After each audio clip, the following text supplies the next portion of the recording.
അല്പസമയത്തെ വിശ്രമത്തിന് ശേഷം ഗുവാൻസു നഗരത്തിന്റെ രാത്രികാല ഭംഗി ആസ്വദിക്കുവാൻ ഒരു ക്രൂസ് യാത്രയ്ക്ക് ഞങ്ങൾ പുറപ്പെട്ടു.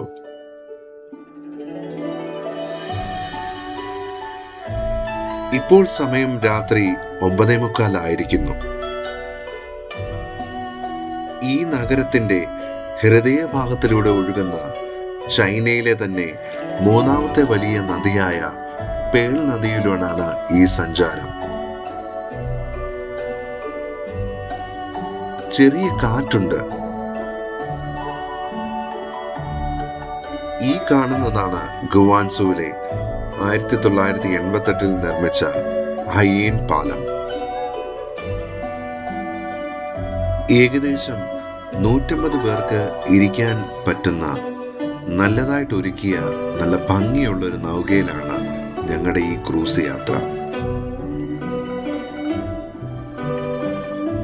ഈ നദിയുടെ ഇരുവശങ്ങളിലും വളരെ വലിപ്പമുള്ള ധാരാളം കെട്ടിടങ്ങളുണ്ട്.